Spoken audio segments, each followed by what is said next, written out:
What up, everybody? This is your Cosmic Homegirl, and I'm doing a forecast for all of us for the week starting January 12th of 2019 and ending January 19th of 2019. Hope everybody is doing good so far this new year of 2020, this new decade. And also, don't forget that I do have 2020 horoscopes for your sign available on my website. Here's my website, indigomoonastrology.com, and you go to the horoscope page. Horoscopes page. I have you can purchase one monthly for January for your sign, but also I have 2020 for each sign as well. And I do go into a lot of depth and detail about major transits that are happening in 2020. Mercury retrogrades, all three of them. Venus goes retrograde this year. So does Mars. There's like all this Capricorn energy ganging up in the sky, and there's eclipses like there are every year. And you really want to know like what's cracking, like how does that affect you based on your sign. So go to my website and you can purchase and download one of those. And all the information is there. Make sure you give me your correct email address to email the link to the video to as well. All right, so January 12th through the 19th, what's going on? So I talked about January 12th last week because it's a very important day this year, not just this month, but of the year. Because look at this right here. Okay, we have the sun at 22 Capricorn, Pluto at 22 Capricorn, Saturn at 22 Capricorn. And you see this is exact 2247, 22 degrees and 47 minutes of arc to be exact, to be a nerd. And this is a phenomenon that it doesn't happen all the time. It only happens once every so and so amount of years. I forgot. I know I'm usually a nerd and have like every detail. I forgot how often this happens. Saturn and Pluto conjunction. It's probably once every like 30 something years, I would assume, because Saturn takes 28 years roughly to come back around, like to go through the whole zodiac, to come back around to a sign. Pluto stays in a sign for Pluto's orbit is a little weird. It's not exact. It's like sometimes it's like 10 years or more, it's a little weird. So these two planets, they do not come into conjunction with one another exactly very often. Okay, so this is a rare thing. And especially in the sign of Capricorn, these planets, they take a long time to go through the whole zodiac. So to come together in the same sign at the same degree at the same time, it is a rare thing. And then plus the sun is here at the same degree.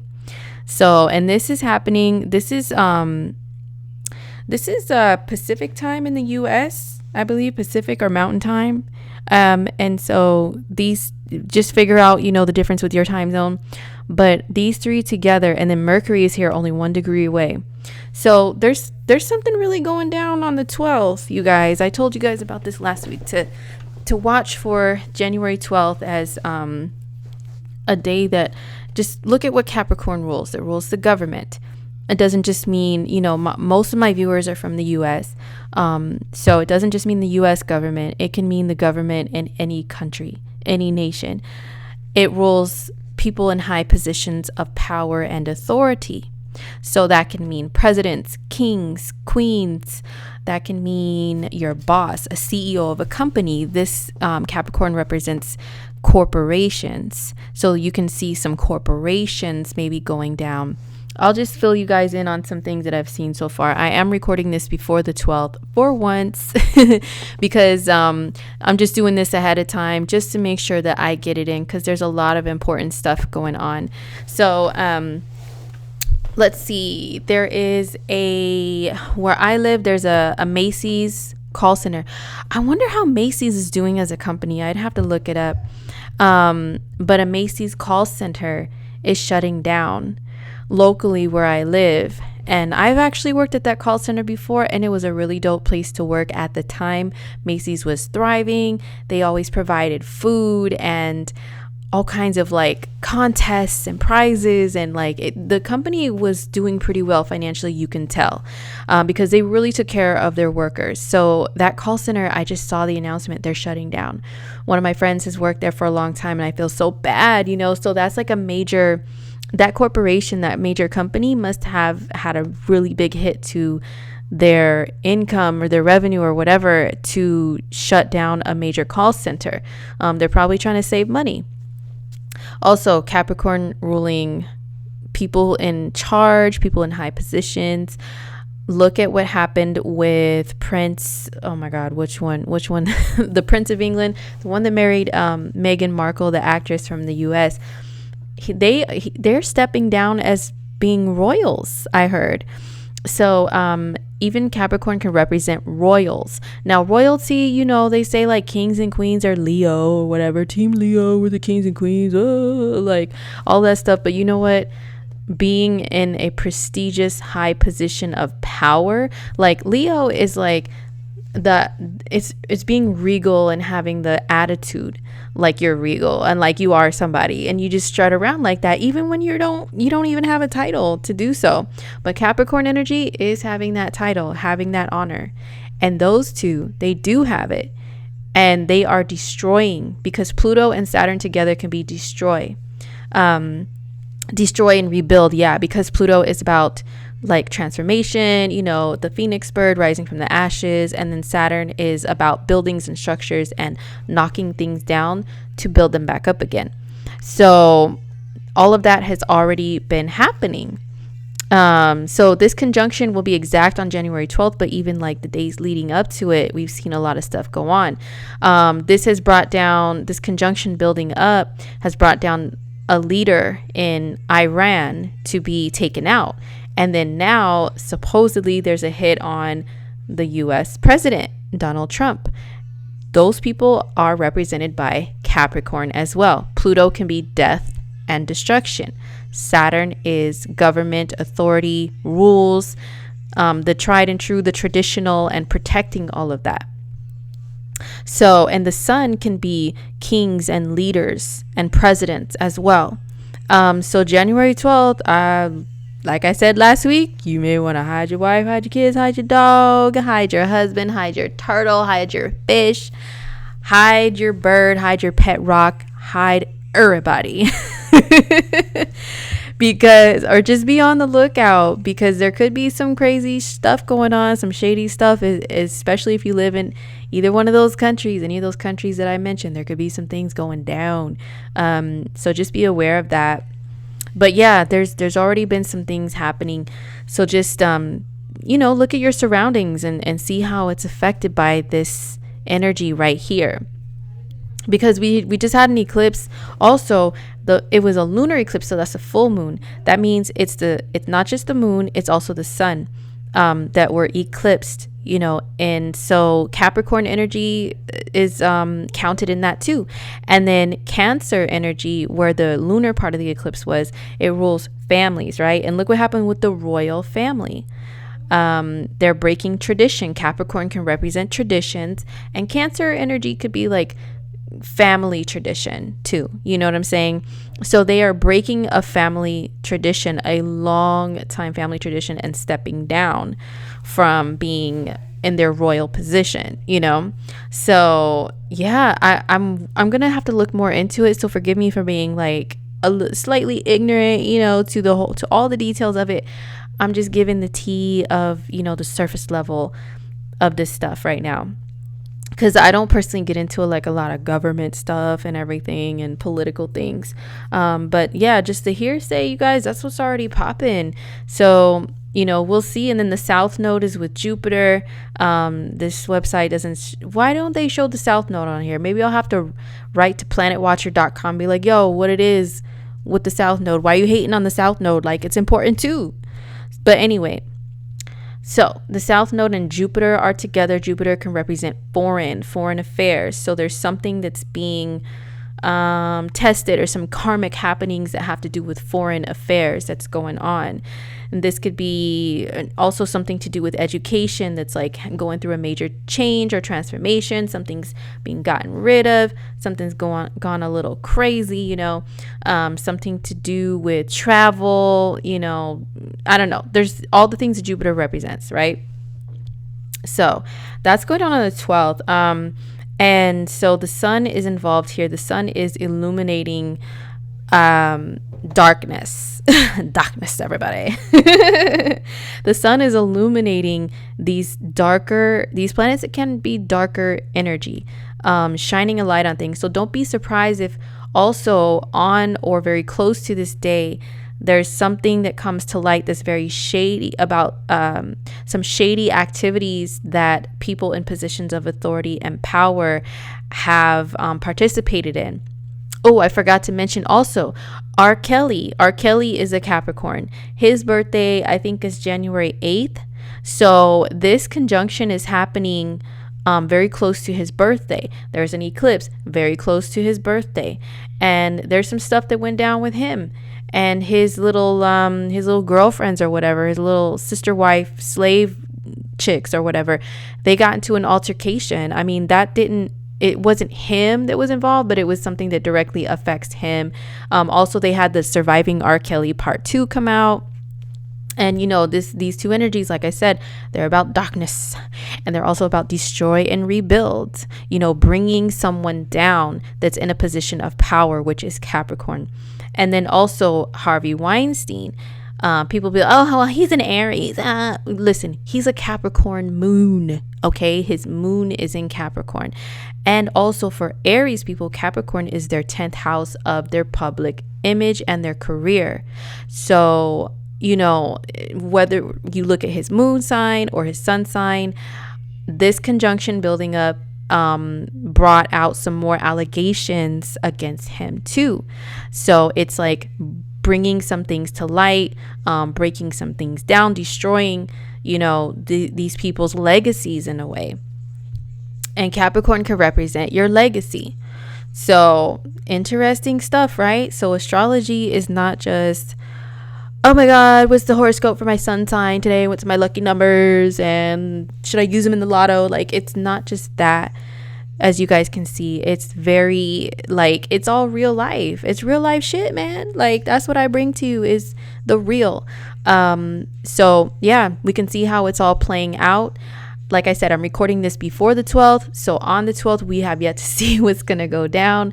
Hopefully nothing too crazy wherever everybody is. Hope everybody is safe. And, with this conjunction happening, how it affects you personally, like I said, you can order a horoscope from my website to get more insight into that. I may or may not, if I have time, I'll post some things to IG. But like I mentioned in my last video, work is a little crazy right now. It just has to be that way for your girl. So I may or may not post a bunch of stuff. But you can order a horoscope or whatever. And just if you know your birth chart, if you know your rising sign, especially wherever a Capricorn is in your chart, then that's where there could be some major transformation and changes. And don't think it's all going to be scary stuff either. Like, it could be things are transforming at like a tower moment, like in tarot cards. The tower card is like hella scary, right? It's all like some lightning striking the building and people like flying out and shit, but it's not. Sometimes tower moments have to happen, like destruction of old in order for new to be rebuilt from the rubble and the ashes for the better.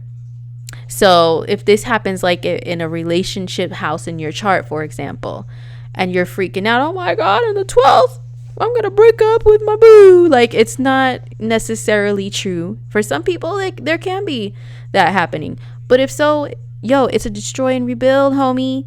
So that means you got to rebuild your love life from a relationship that broke down, and was burnt down to the ground. Maybe it's getting rid of old, like the remnants of old relationships that are still hanging around, meaning like you still have personal items, you still have a lot of memories and pictures and screenshots and this and that. of old relationships, and you need to burn that stuff down and get rid of it in order to transform and welcome in new energy to flourish and grow, like fertile grounds. You know what I'm saying? So it's not just all like, you know, destruction and darkness and evil or anything. There could be some good things that are brought out of this conjunction happening, especially with Jupiter still hanging out in Capricorn. It's not like close to these planets to where it has a huge effect, but it's still like hanging out in that same zone that all the destructive stuff is going on. And there will be clear communication about things, about expectations and rules and all that stuff, with Mercury being right here in the mix with these planets. Okay. So hopefully some mofos out there will be communicating and stating their intentions clearly with certain things. Okay. Anyway, so that's this conjunction popping off on the 12th. We still have the moon in Leo that day, so it can be bringing, so, you know, with the moon in Leo and then the sun, which rules Leo and rules the same things Leo rules, like I said, kings, queens, royals, possibly like presidents, leaders, people who are, you know how the sun is like when it's up there in the middle of the sky. The sun in a lot of mythology and, you know, different beliefs, it represents kings, like, or leaders, like even from the sky, you know, like gods and stuff, because it does provide light to us here on earth. So Leo and the moon's in Leo, the sun is here with this stuff, so there surely can be some more stuff that has to do with people in those types of positions in our world and our lives. That can even be not just your country's leaders or, you know, your government's leaders or whatever. It could be like father figures, authority figures, your bosses, you know, stuff like that. But the moon is in Leo and then all this stuff in Capricorn. So it's a very bossy day. You know, it's a day to where people will be like probably putting their hand on their hip and stomping their high heel or stomping their sneaker or whatever and just demanding and commanding. You know what I'm saying? Like, you better let me know what's going on or else. People may have major attitude on this day. I'm just saying, on Sunday, it may not be a very chill Sunday. But all right, the next day, the 13th, let's move on to that.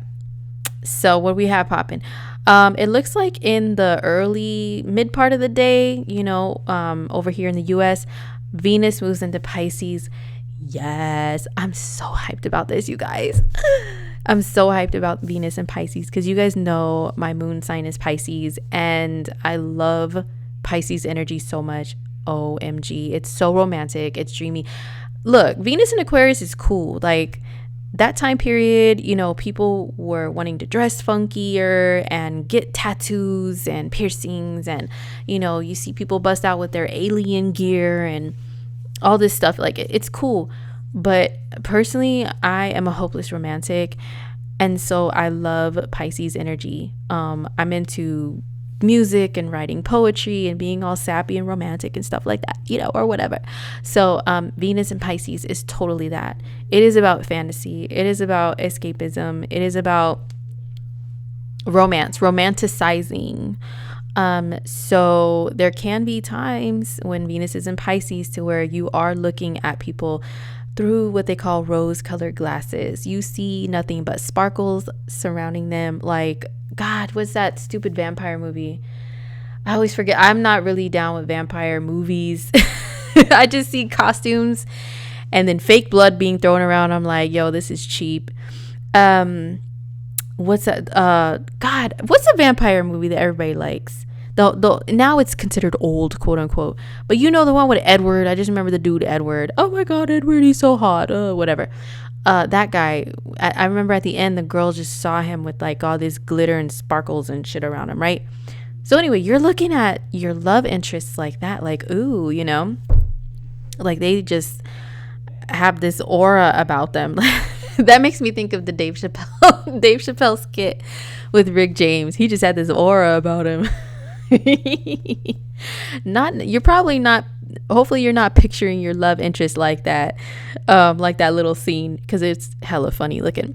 But no, you're seeing people in this very beautiful spiritual light, like, oh, like they're just the most perfect being in the world.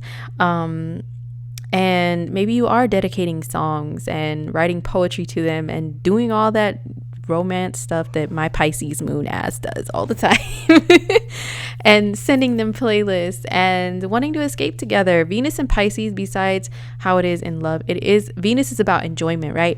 So how you're enjoying yourself could be very Piscean at the time during this transit. Venus enters Pisces on the 13th and is there until February 7th. So we have like pretty close to a month, like 3 weeks of Venus and Pisces.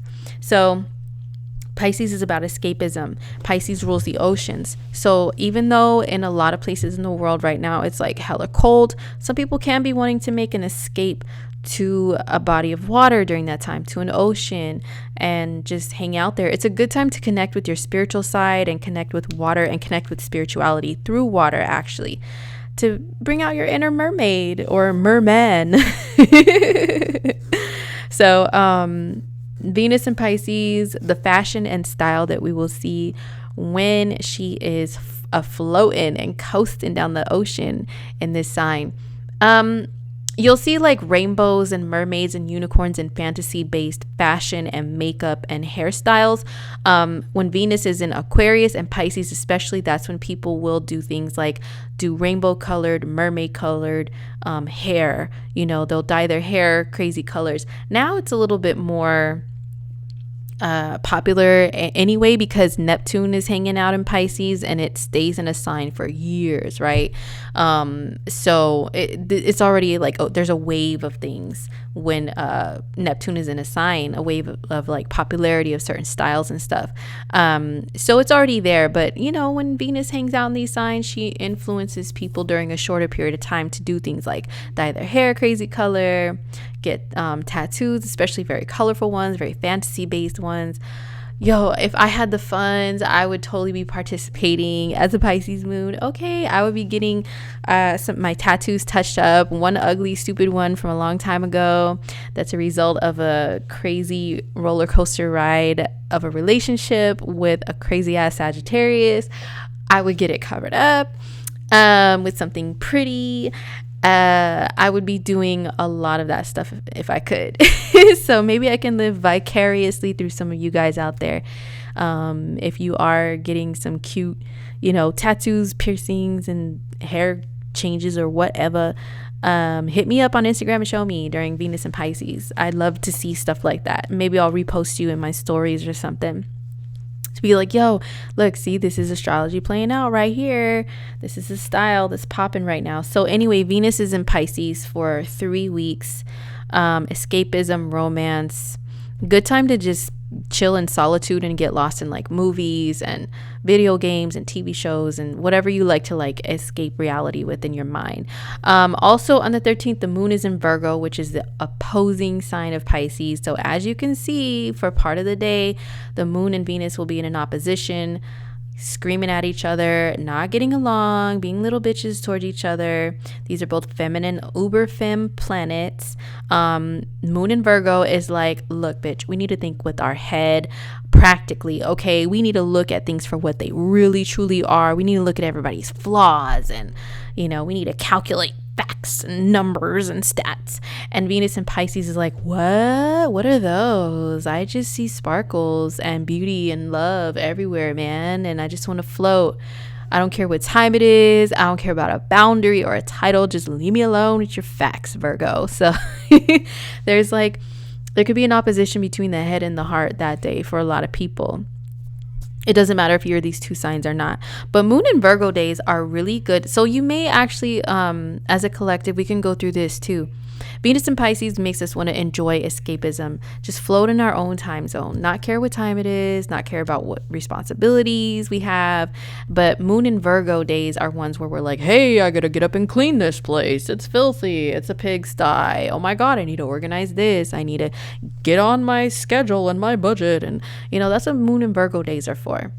So we can be off and on with like doing that stuff and then zoning out into like some music or a movie or a video on YouTube, or you know what I'm saying? Like back and forth with that all day on the 13th. Or if you work that day, you'll be like in work mode with the moon in Virgo, but then Venus and Pisces will be calling you to like just stay in your headphones all day and kind of zone out, you know, even though there's a lot to do there.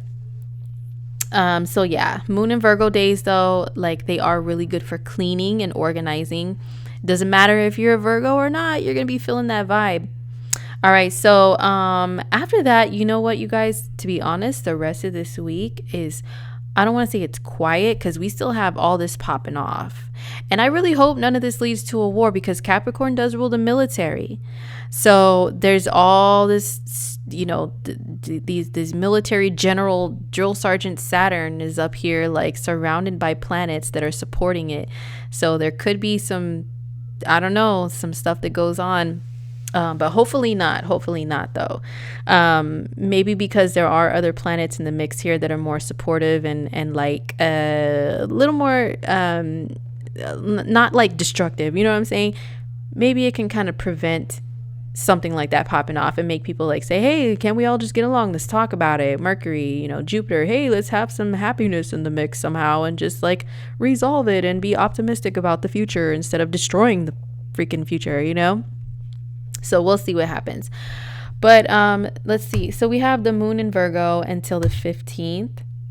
And then the moon moves into Libra on the 15th.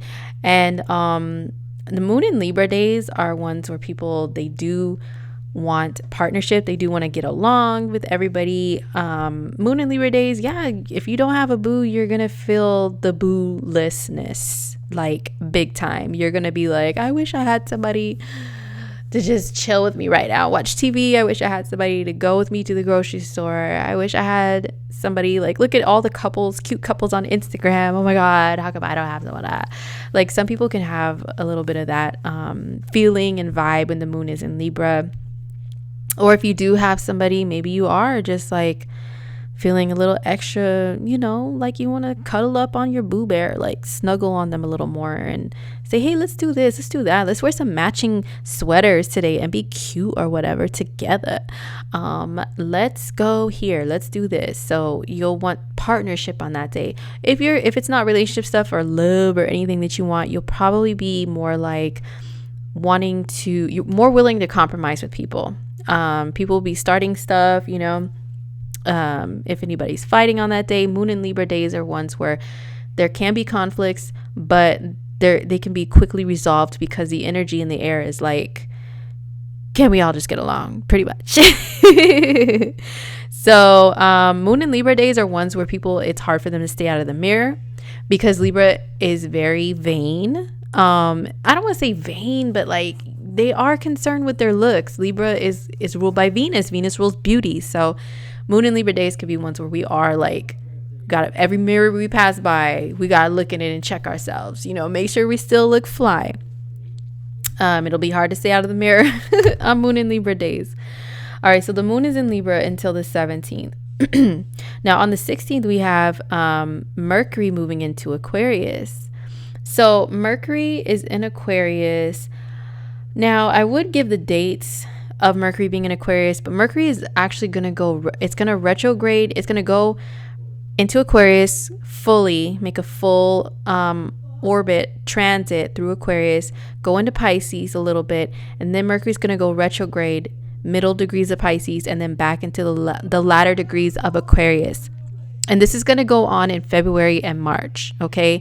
But the rest, you know, but for right now though, Mercury in Aquarius is going to be regular, okay? It's going to be in its regular orbit in the early degrees of the sign. So what does this mean when Mercury's here? Well, Mercury rules communication, how we talk, what we're talking about, what we're thinking about.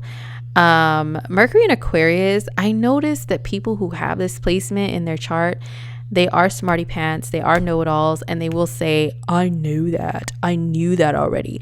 And they're ones that'll drag their voices out like that, you know, like Paris Hilton is in Aquarius. I'm not sure if her Mercury's there too, but Yeah, that's hot. Like Aquarian people talk like that. Like on a lower vibration of Aquarius, they do have kind of a God complex. Like, I know everything, so I'm just bored with this whole planet. So they talk like that, right? So, as a collective, we all may kind of tap into that a little bit. Aquarius energy loves conspiracy theories, loves anything that's like scientific, sci-fi, out of the ordinary, out of the box. It's Aquarians are the hipsters, the ones that know about things before everybody else. And they love to brag about that too, like, I already knew about that. I discovered this artist when they were still on an indie label, or when they were just putting out a free mixtape online and no one knew who they were. I knew all about them. That's how I was about The Weeknd, who's an Aquarius, by the way. He put his free mixtape out, I think in 2010, online. And someone put me onto it and like, yo, download The Weeknd. And I was like, what the hell? And they're like, it's not even spelled like the word. It's missing an E. Like all this hipster stuff, right? And I was like, oh, whatever. What is this crap? And his stuff was just like fire. And I was like, oh my God. So yeah, I listened to The Weeknd since before anyone knew his name. He would not show his face online or anything. He didn't have his picture up. It was just these tracks. Nobody knew who he was. So I was into him since back then. And then when he went mainstream, listen, I'm not one of those hipsters that are like, oh my God, now he sucks. And everybody knows about him. Oh, now he's trash. Nah, I'm like, I commend him on his success. I think it's dope. But a lot of Aquarius energy can be very hipster to the max, to where they're like, oh, now that everybody knows about it, I don't like it anymore, and I'm gonna go find something else rare that nobody knows about, and I'm the black sheep again. So we may all have like a taste of that energy like within us when Mercury is here. But don't be the annoying hipster Mercury in Aquarius though, please. It's like, ugh, all you lames are just on the mainstream, and I'm underground or indie or whatever, like alternative. Ugh, I'm so great. Like, come on now, dog. Come on, man. There's still some good things that are trendy. All right. But yeah, trends are usually created by Aquarius energy too. So when Mercury's here, it's a sign. Aquarius rules like inventions and stuff, because look at the waves. That's not just water. Okay, and no, Aquarius is not a damn water sign. Okay, the water bearer, the bringer of the water is Aquarius, but these are waves, and I see this as like airwaves of the radio, airwaves of the internets, airwaves of satellite, transmissions of data that's invisible, but we still pick up on it, right? We could still look at our phones on the internet, like we can still listen to the radio. Can you see the radio waves? No, but they're there. So that's what this rules. So it rules those things. So some people may be more inspired to get their voices out there via any of those platforms. Aquarius rules gathering of the masses. So a lot of people may be like protesting, wanting to gather together to protest, wanting to gather together to stick up for the underdog or some sort of cause. Aquarius is humanitarian energy. So a lot of people will be having more of that humanitarian spirit. And we may need it with all this cappy stuff going on that's like hardcore and can be like militant and wanting to say off with their heads and all that stuff. And then Mercury and Aquarius, like, yo, how about we like just kumbaya somehow? We fight against injustice, but we do it like in a peaceful way, and yada yada yada. So that's what Mercury and Aquarius can do. Don't be surprised if you see more gatherings and protests and all that jazz during that transit.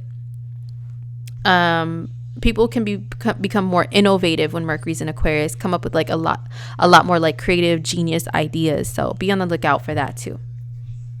Well, all right. So moving on the 17th, the moon moves into Scorpio for a couple of days. When the moon first moves into Scorpio, it is opposing Uranus. I'm going to say like the whole day of the 17th. Just count the moon as opposing Uranus.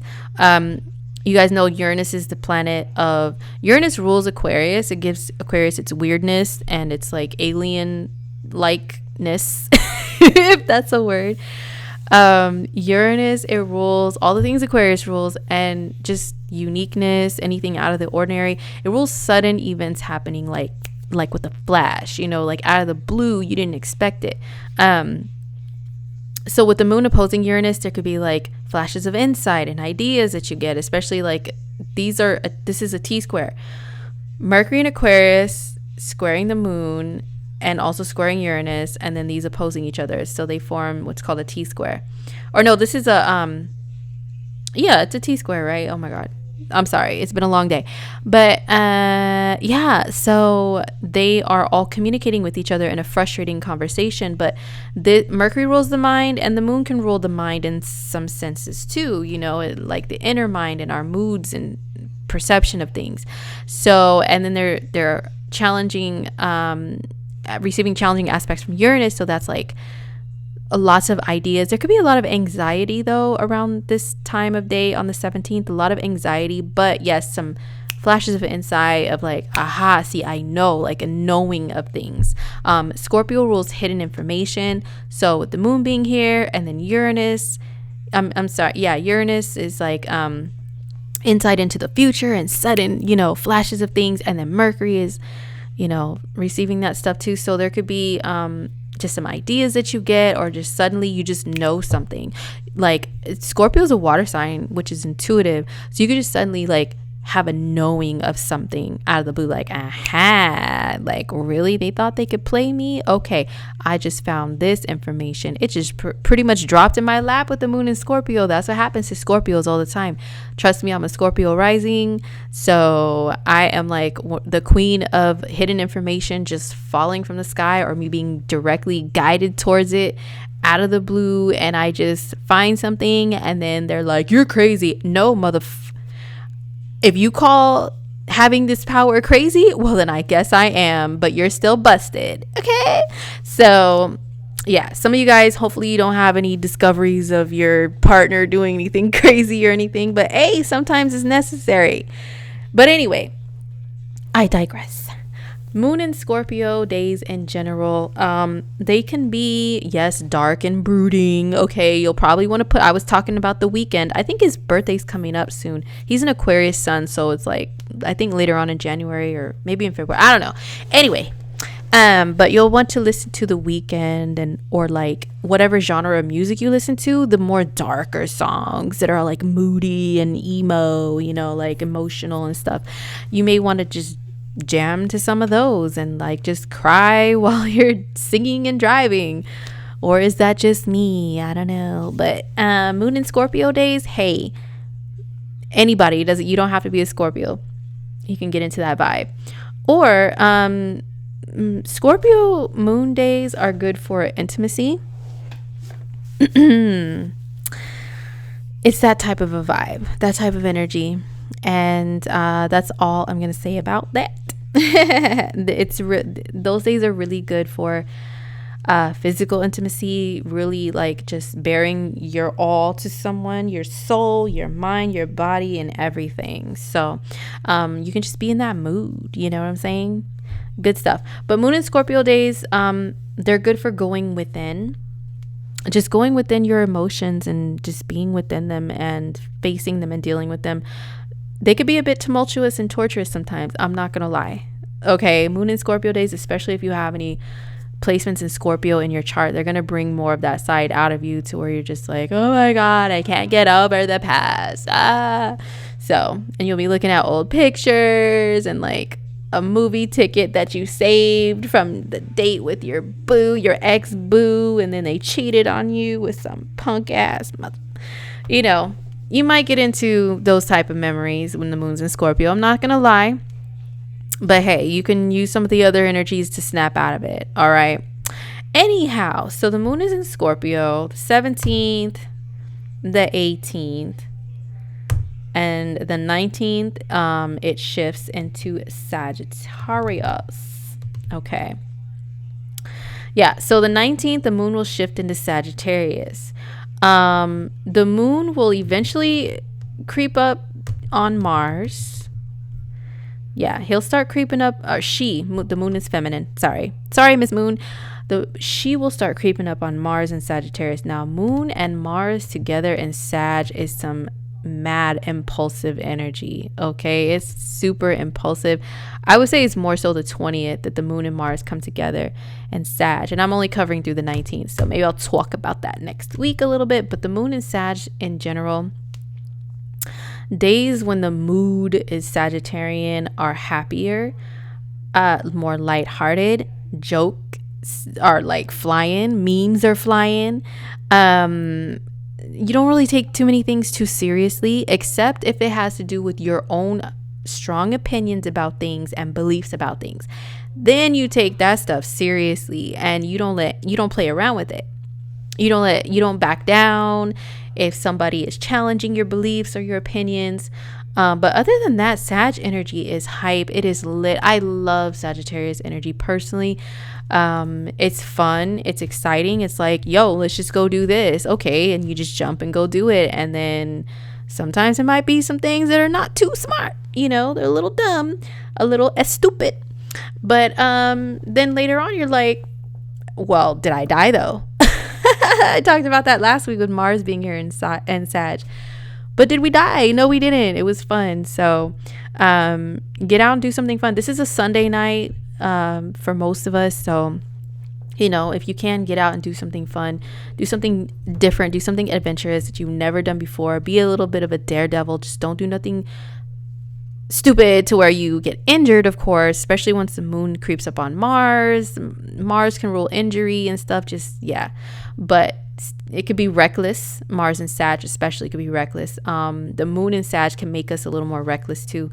But as long as it's not reckless and stupid and, harmful, hey, try something new, try something different.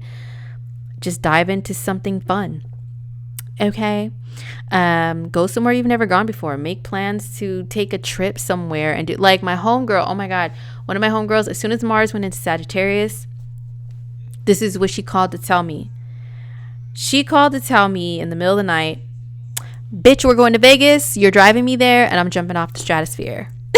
I was like, whoa, huh? Excuse me? So yeah, I'm like, okay, if that's what you want to do with your life, girl, I'll be your DD, your driver. And, I'll try to make sure you don't do anything too crazy, but hey, get yours, honey. Okay. Yeah, that's what Sagittarian energy makes you want to do, So anyway, when the moon is there, that's the mood, that's the attitude. So a lot of us could be tapping into that. But other than that, you guys, that's it. That's it for the week of January 12th through the 19th of 2019.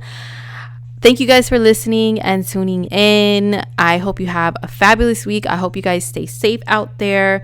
There's a lot of crazy stuff going on in the world right now, brought about by this conjunction, by the eclipse happening in Cancer.